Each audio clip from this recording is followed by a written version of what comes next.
కష్టపడి చేసిన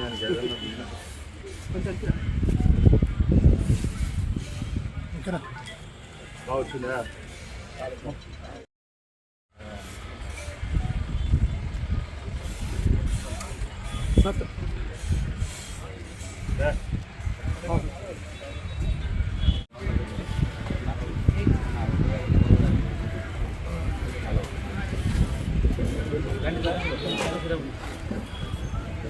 సార్ రండి సార్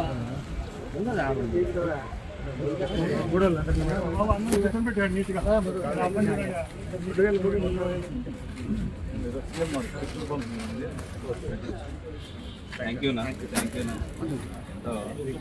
మీకెంతో మేము రుణపడి దయచేసి రోడ్లపైకి రావద్దండి సార్ సార్ రోడ్లపైకి ఎంత తల్లాలి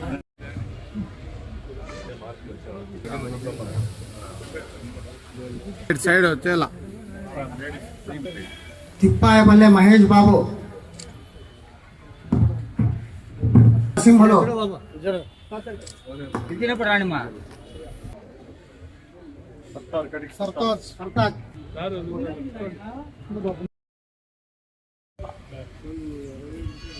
కొప్పోలు సత్యనారాయణ అబ్బారపు రెడ్డపరెడ్డి షేక్ దర్బారు నిసా మధ్యల పల్లవి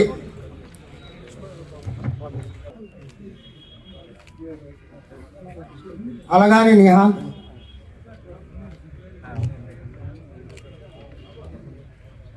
యాదల వెంకటరమణ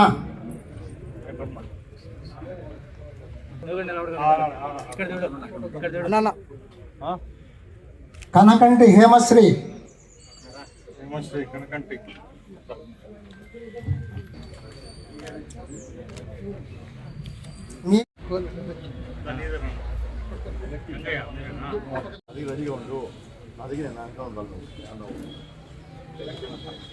కాలాడి కిరణ్ కుమార్ రెడ్డి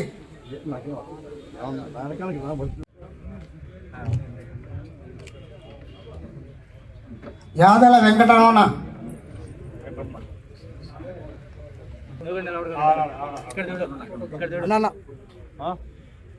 కనకంటి హేమశ్రీ కనకంటి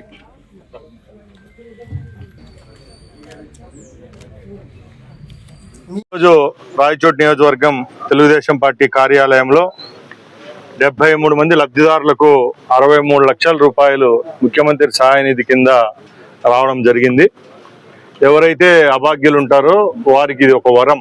ఎందుకంటే మా కూటమి ప్రభుత్వం ఏర్పాటైన 2 సంవత్సరాల్లో ఇదే నియోజకవర్గం నుంచి ఇప్పటికే సుమారుగా 1200 మంది లబ్ధిదారుల కోసం 14 కోట్ల రూపాయలు ముఖ్యమంత్రి గారు శాంక్షన్ చేయడం జరిగింది. దాని ద్వారా ఎందరో వారికి కావాల్సిన శస్త్రచికిత్సలు ఏవైతే ఉన్నాయో అన్ని కార్పొరేట్ హాస్పిటల్లో చేయించుకోవడం జరిగింది. అలాగే ఎవరైతే ముందే పెట్టుబడి పెట్టలేక హాస్పిటళ్లలో చికిత్స పొందుతున్నారో వాళ్ళ కోసం కూడా ఎల్ఓసి సౌకర్యం కల్పిస్తున్న ఏకైక ప్రభుత్వం ఈ రాష్ట్ర ప్రభుత్వం అని తెలియజేసుకుంటున్నా. ముఖ్యంగా ఈ ప్రభుత్వంలో ఆరోగ్యానికి పెద్దపీట వేయడం జరిగింది. ఇప్పటికే గ్రామీణ స్థాయి నుంచి ప్రతి ఒక్క ప్రైమరీ హాస్పిటల్ ఏదైతే హెల్త్ సెంటర్స్ ఉంటాయో అక్కడ దగ్గర నుంచి జిల్లా నియోజకవర్గ హాస్పిటల్ను కూడా అప్గ్రేడ్ చేయడం జరిగింది. అన్ని దగ్గర ఎవరికి అభాగ్యులు ఉంటారో వాళ్ళకు మంచి ట్రీట్మెంట్ అందించే విధంగా ప్రభుత్వం చర్యలు తీసుకుంటా ఉంది.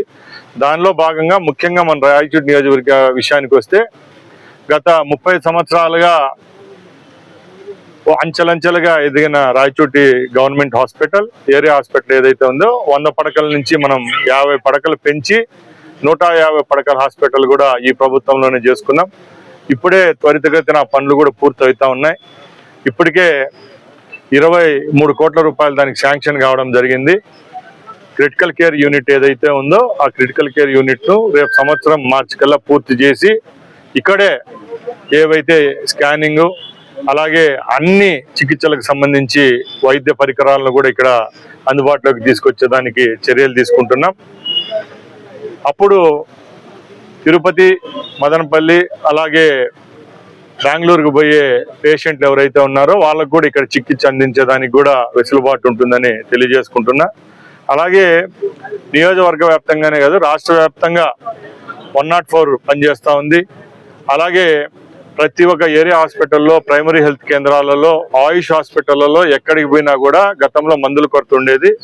ఇప్పుడు ఏ విధమైన కొరత లేకుండా ప్రతి ఒక్క హెల్త్ సెంటర్లలో కింద స్థాయి ఉద్యోగస్తుల నుంచి పై స్థాయి డాక్టర్ల వరకు బాధ్యతలు సక్రమంగా నిర్వర్తిస్తున్నారు.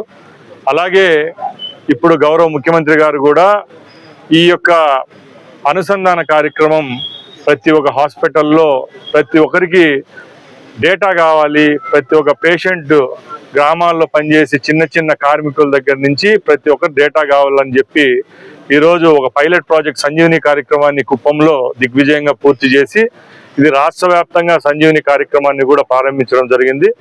ఆ డేటా ఉన్నప్పుడు తప్పకుండా ఎవరైతే రోగి ఉంటారో ఆ రోగికి సంబంధించిన ఏవైతే రోగాలు ఉంటాయో అవన్నీ ప్రతి ఒక్కటి రికార్డు దాంట్లో పొందుపరచడం ద్వారా ఫ్యూచర్ లో రాబోయే డయాగ్నోసిస్ కూడా ఈజీగా ఉంటుంది. కాబట్టి ఆ సంజీవిని పథకాన్ని కూడా దిగ్విజయంగా రాష్ట్ర వ్యాప్తంగా ఇంప్లిమెంట్ చేయడం జరుగుతూ ఉంది.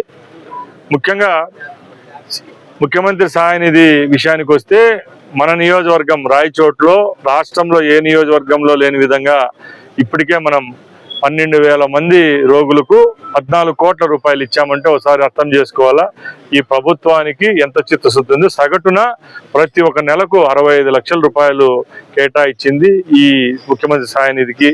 దీనికి సహకరించిన గౌరవ ముఖ్యమంత్రి గారికి మీ అందరి తరపున ధన్యవాదాలు తెలియజేసుకుంటూ సెలవు తీసుకుంటున్నా. జై హింద్.